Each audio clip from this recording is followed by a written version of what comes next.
La vergüenza, un legado de las experiencias infantiles, incluso las favorables. Saludos mis muy queridos amigos, bendiciones para todos ustedes, benditos sean sus esfuerzos, su progreso y toda su vida. Que la conferencia de esta noche los ayude de nuevo a dar un paso más en su pathwork. Quizás anime también a algunos amigos nuevos a entrar en este camino. Esta conferencia está destinada principalmente a llegar a las áreas interiores que ya están listas para ser descubiertas en una autoexploración profunda. Todos sus esfuerzos, aun si en este momento se sienten desalentados y desesperanzados, serán coronados por el éxito si perseveran. Lo que ahora parece una derrota pronto resultará en una victoria, una experiencia absolutamente necesaria. Por favor recuerden, cuando atraviesen un periodo difícil, que la dificultad no es causada por este trabajo, sino por sus problemas no resueltos que aún existen. Recuérdense a sí mismos que la clave es la conciencia, volverse conscientes de lo que realmente les molesta. Si entienden esto, sabrán cómo proceder en la dirección correcta. No se desesperarán porque encontrarán el vínculo que les falta y dejarán de estar confundidos y perdidos. Esta noche me gustaría hablar de dos temas específicos. Al principio les parecerá que no tienen relación, pero sí la tienen, y estableceremos su conexión. El primer tema es la vergüenza. Hemos hablado de esto en el pasado en relación con la vergüenza del ser superior, o la vergüenza por ciertos defectos. Ahora enfocaré este tema desde una perspectiva muy específica. Cuando siguen este camino, descubren ciertas áreas suyas que les avergüenza reconocer, incluso ante ustedes mismos. Lo que puede avergonzarlos tal vez sean sus defectos, pero no siempre y no necesariamente. Pueden sentir tanta vergüenza de sus necesidades legítimas como de sus fallas, o para el caso de sus virtudes. Al principio ni siquiera se dan cuenta de que esas vergüenzas existen. Se necesita una cantidad considerable de tiempo y esfuerzo para volverse conscientes de esas facetas suyas que les da una profunda vergüenza de enfrentar. Tapan estas facetas con una simulación que es el reverso de su vergüenza específica. Lenta pero seguramente, a medida que su pathwork avanza en la dirección correcta, aprenden a admitirse la vergüenza, pero todavía no son capaces de revelarla a otros. Cuando se llega a esta fase, se ha eliminado cierta cantidad de autoengaño. Cualesquiera que sean su vergüenza específica y la simulación consiguiente, esto varía. Pero sean cuales fueren, cuando se ven cara a cara con este aspecto, necesitan una cantidad considerable de lucha y valor para admitir lo que hasta ahora ha sido inadmisible. Cuando se supera la lucha, se ha alcanzado una cantidad significativa de libertad y alivio. Esta lucha rara vez culmina en una victoria final. Quizás el proceso tenga que repetirse porque habitualmente la psique no está lista para hacer frente a todas sus simulaciones al mismo tiempo. En el grado en que dejen de simular ante sí mismos y hagan frente a lo que habían considerado demasiado vergonzoso de admitir, sentirán un alivio y una paz emocionales. Los que han llegado al punto de este autorreconocimiento pueden identificar con precisión su vergüenza, su simulación y su autoengaño. Han alcanzado efectivamente un peldaño muy importante en su autorrealización. Están muy adelante en comparación con los que todavía no descubren su propia vergüenza y simulación y que por lo tanto creen que no ocultan nada. Pero entonces hay un paso adicional. Este paso siguiente les dará una maravillosa oportunidad de medir su liberación. ¿Con cuánta libertad pueden hablar de su vergüenza con su helper? El grado de facilidad y de comodidad emocional con el que puedan hacer esto indica su libertad interior. Esta importante señal en el camino suele pasarse por alto y entonces olvidan gradualmente el significado de lo que se habían admitido a sí mismos. Mientras la admisión parcial no se explore plenamente, la simulación continúa hacia el mundo exterior e incluso hacia el ser. Me gustaría dar un consejo específico a este respecto. En primer lugar, mantengan su atención alerta en esta dirección. La primera etapa en este camino particular dentro del Pathwork es volverse conscientes de lo que hasta ahora han mantenido oculto de ustedes mismos. Cuando hayan hecho esto hasta cierto grado, pregúntense si han utilizado esos hallazgos o si han permitido que se nublen otra vez. La verdadera liberación no puede llegar a medias. Volver un reconocimiento consciente, medio consciente, otra vez se debe a la razón específica, amigos míos, de que tal vez no estén aún lo suficientemente listos y libres para expresar a otra persona, su helper, la vergüenza que finalmente se admitieron a sí mismos. Y como no pueden admitírsela, la nublan de nuevo. Sería mucho mejor y enormemente más constructivo para ustedes que reconocieran ante sí mismos: todavía soy incapaz de revelar y hablar de este o aquel aspecto de mi personalidad.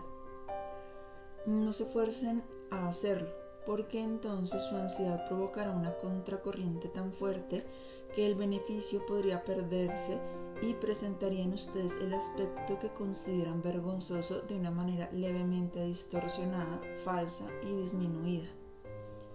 Por lo tanto, la ganancia sería cuestionable. Esto los haría sentir culpables y a su vez crearía problemas nuevos en la relación entre ustedes y su helper. Esto es más dañino que la admisión libre. No estoy listo para revelarme. En este reconocimiento son honestos, no usan demasiada fuerza, entonces no crean culpa y por consiguiente resentimiento. Esto es infinitamente mejor que hablar a causa de una autodisciplina diligente y preocupada, haciendo algo para lo que todavía no están listos. Confirmen en su revisión diaria: este o aquel factor me avergüenza, me siento demasiado incómodo para hablar de él. Asuman esto y no olviden enfrentarse al significado de su falta de libertad. Descubran dónde están parados, cuánto camino han recorrido, qué les falta hacer para ganar su libertad de la vergüenza y las simulaciones.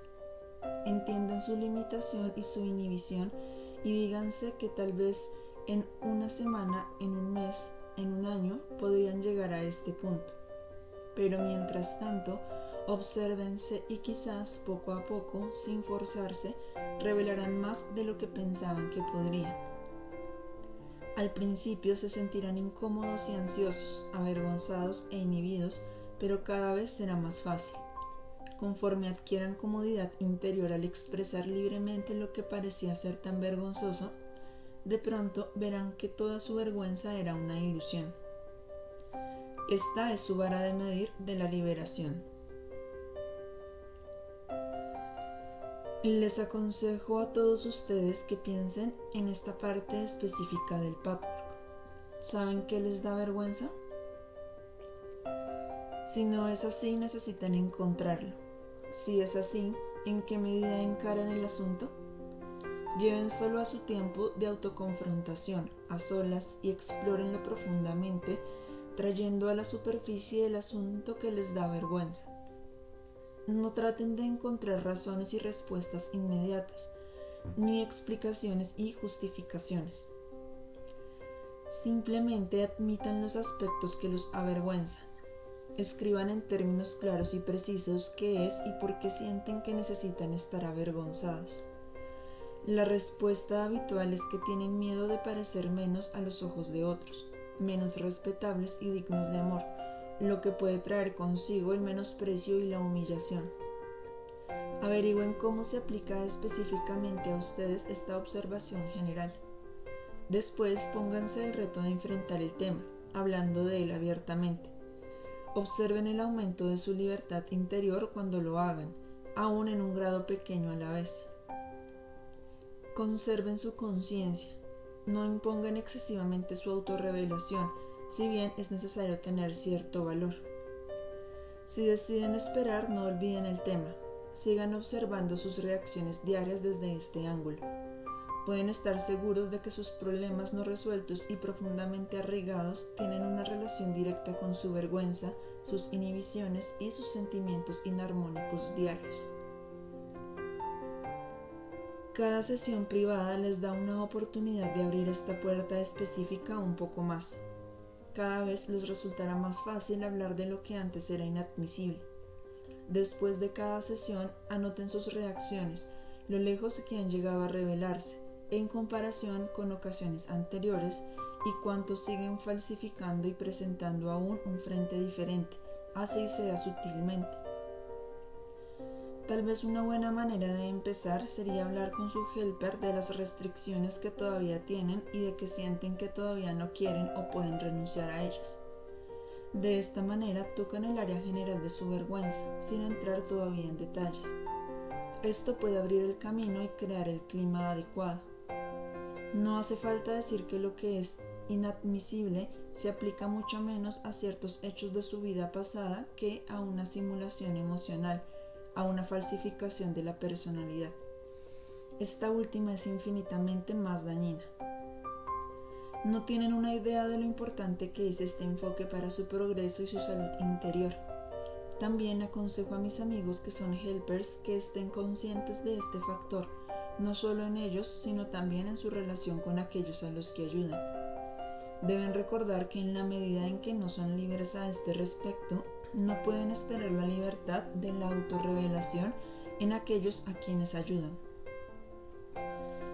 Es muy importante que recuerden que no deben flagelarse ni condenarse si no tienen éxito, sino observar serenamente dónde están parados. Los que afirman que no hay ningún área dentro de ellos de la que no puedan hablar libre y cómodamente no la han encontrado aún. No ven hasta qué grado siguen viviendo en la inhibición y el autoengaño.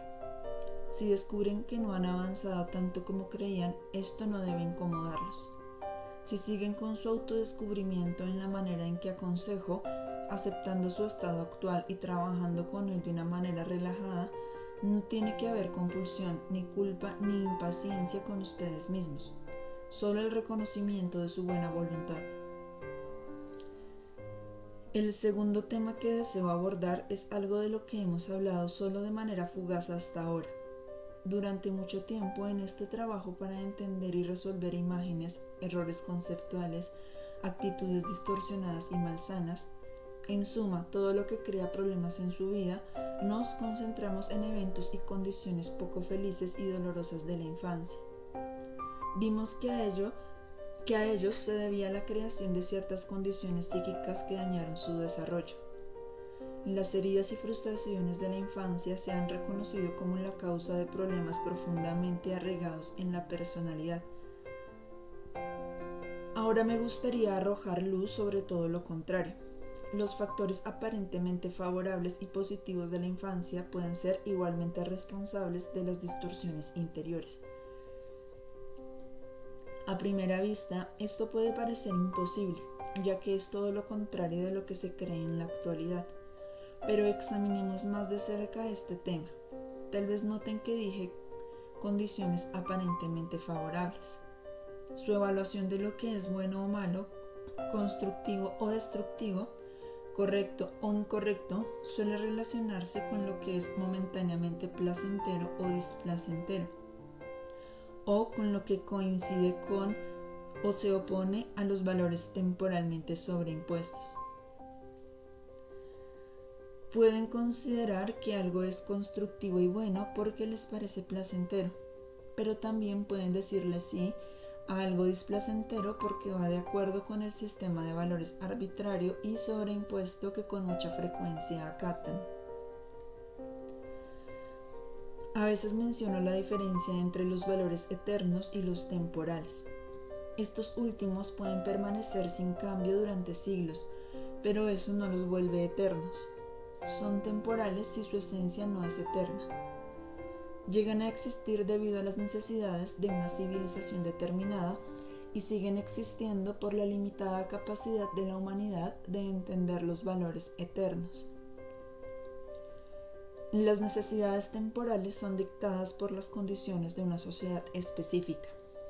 los factores sociales, económicos y políticos desempeñan un papel, lo mismo que la geografía, así como el tipo de espíritu predominantemente encarnado en la sociedad. Por ejemplo, los valores en un patriarcado difieren drásticamente de los de un matriarcado. Difieren en una monarquía y en una democracia.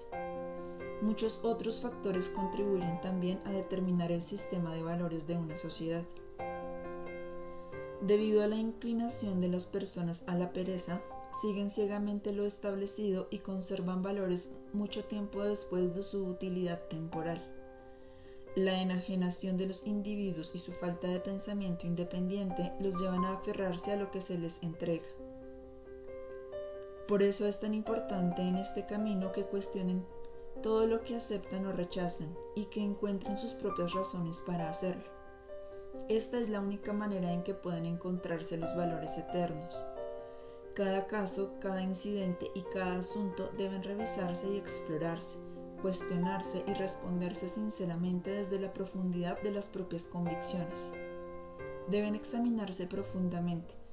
Solo entonces pueden encontrarse y aceptarse los atributos divinos, no porque todo el mundo lo diga, no debido a las normas sociales, sino porque uno mismo los encuentra verdaderos. Los atributos divinos y los valores eternos son inmutables en sí mismos, pero su aplicación sigue cambiando.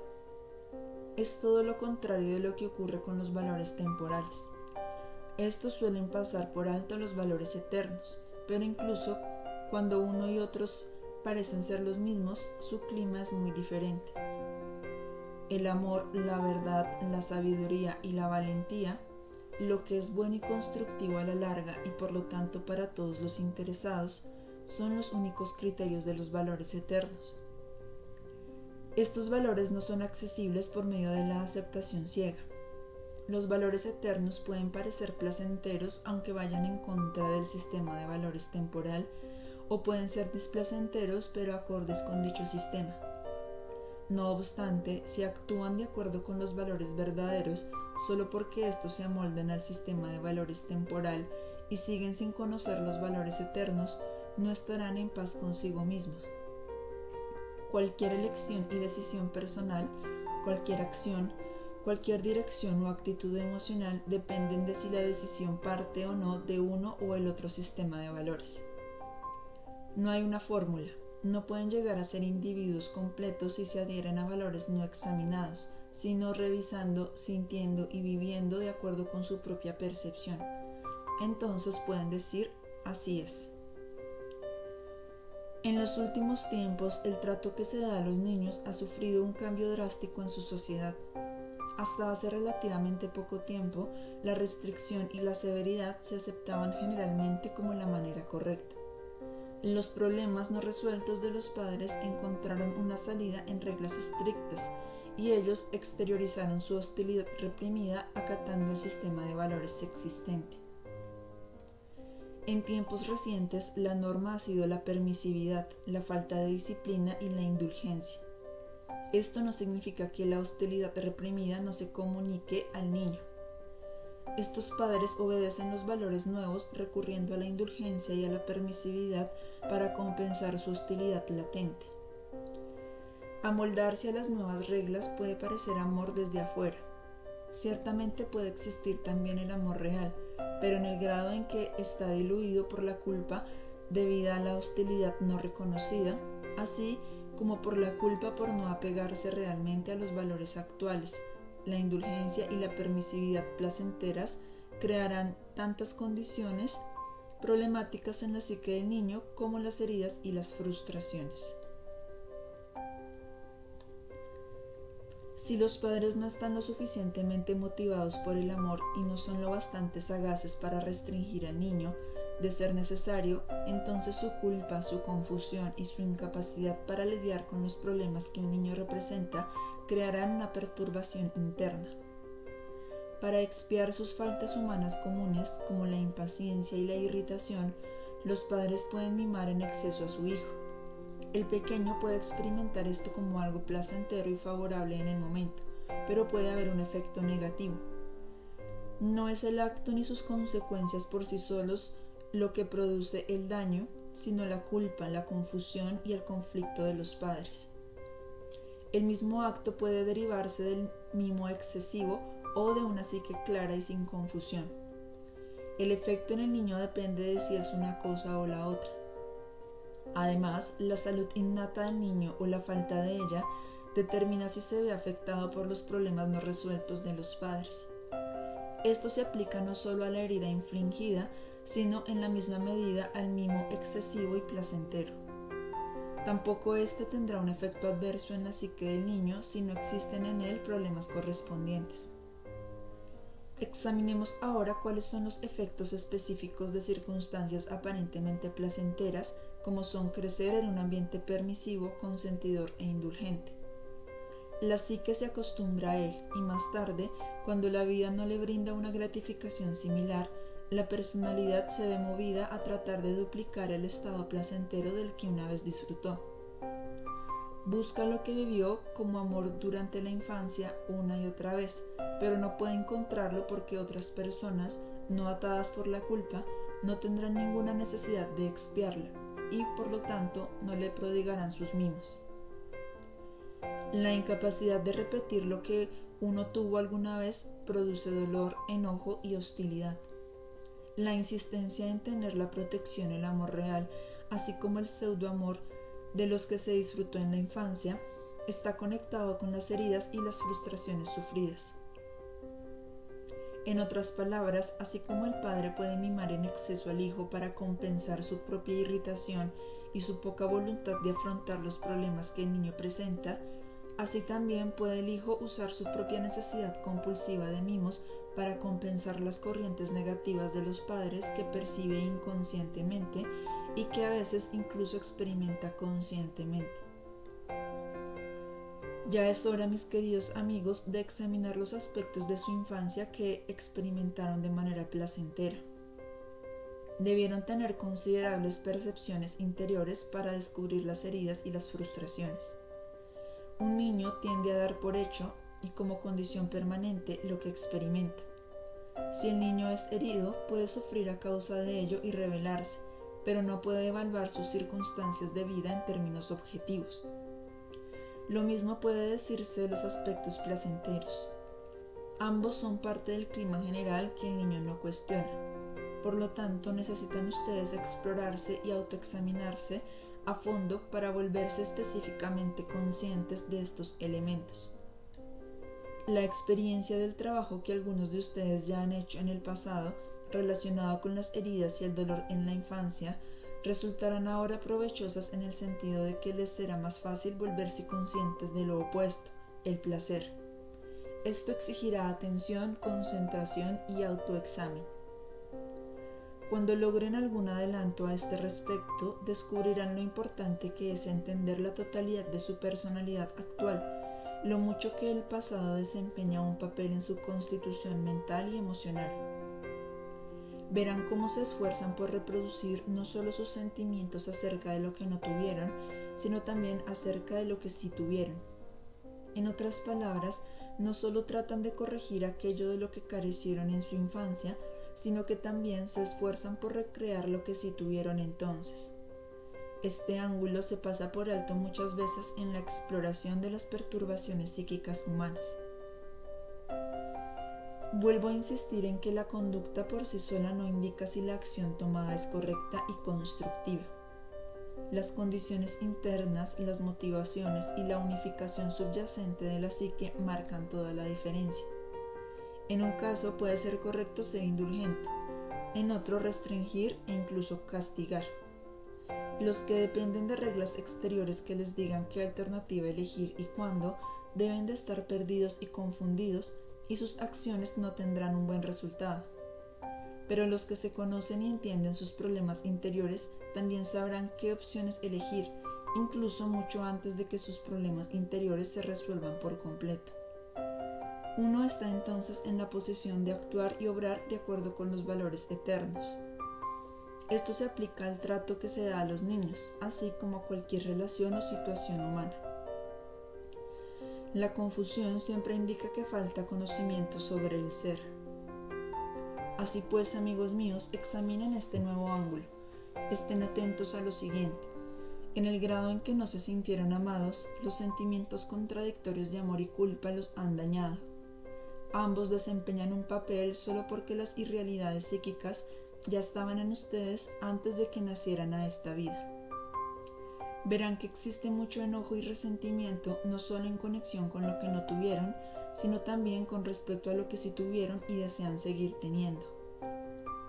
A primera vista se preguntarán cuál es la conexión entre los dos temas de esta noche y por qué decidí hablar de ellos en una sola conferencia. Pero una vez que ambos temas se entiendan más profundamente, la conexión será muy evidente. Sería muy constructivo, amigos míos, que lo dejaran participar ahora. Que los dejara participar ahora. ¿Puede ver cualquiera de ustedes un vínculo entre ellos? ¿Quién tiene alguna idea? Participante.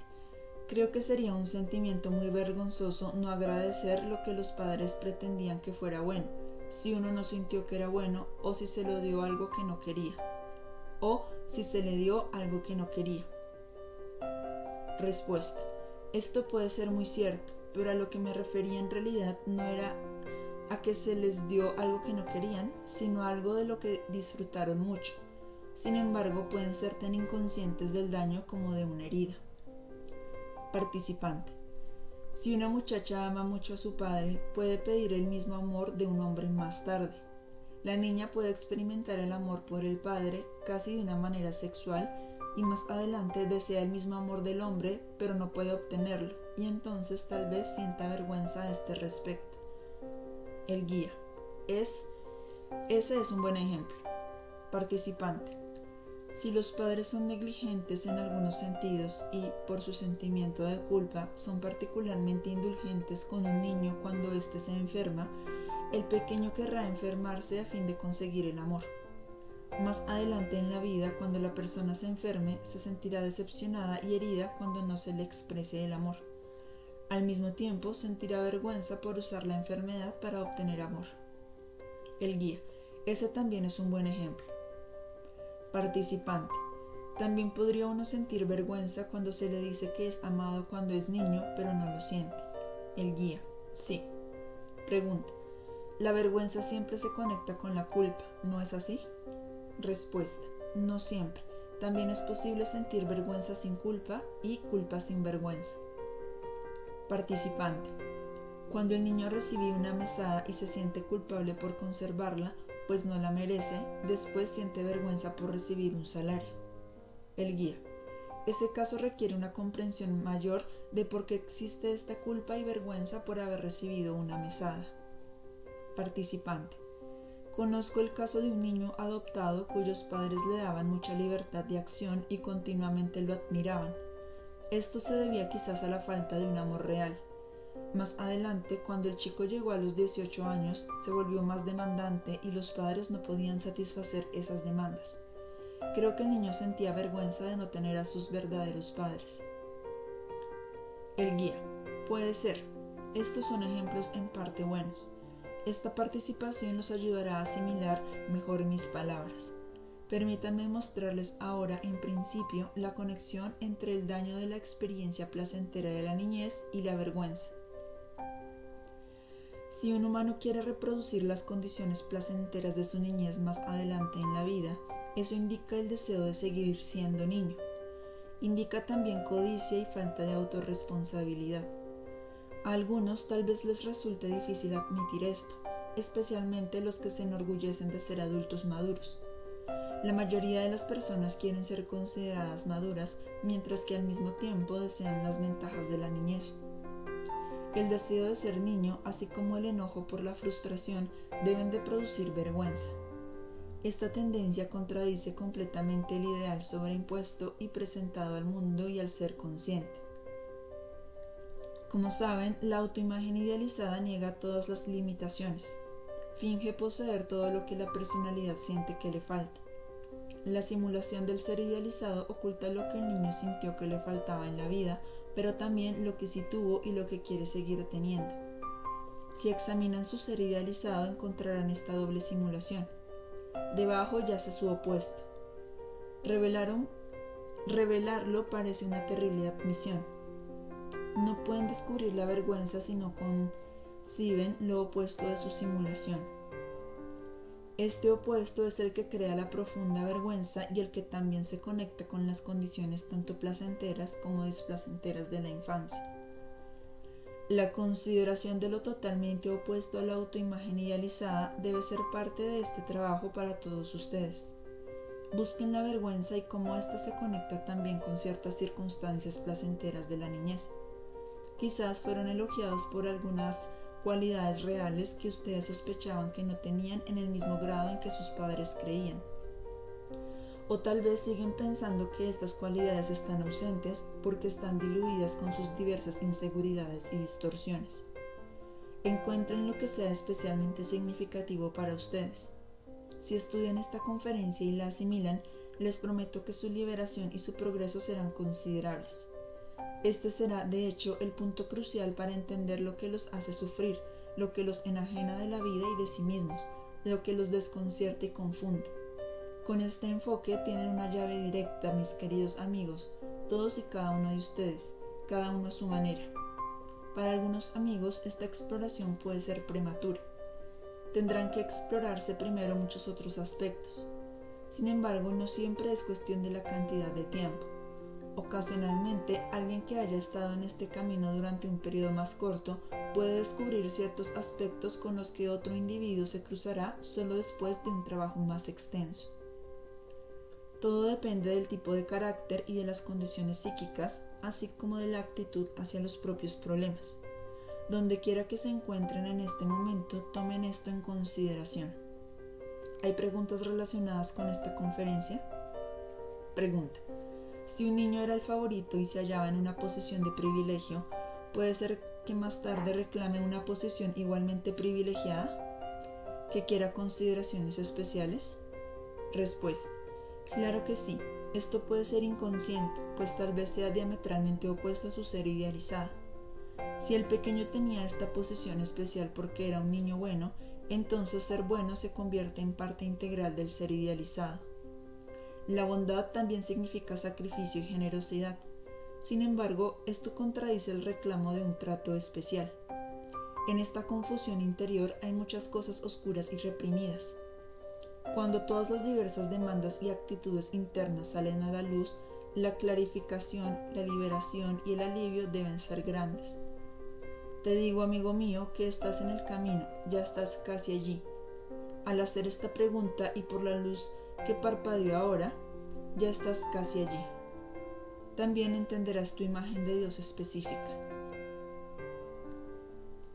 El amor fluye hacia cada uno de ustedes. Es una fuerza vibrante de realidad. Que todos los que hacen esfuerzos tan valientes de autoconfrontación se den cuenta de lo significativos que son. Sigan adelante todos ustedes. La vida se lo agradecerá, pero no hablo en el sentido de un Dios recompensador o castigador.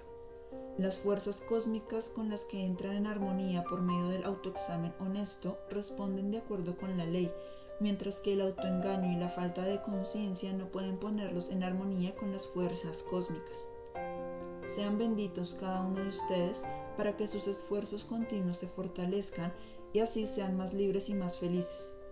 Queden en paz, queden en Dios.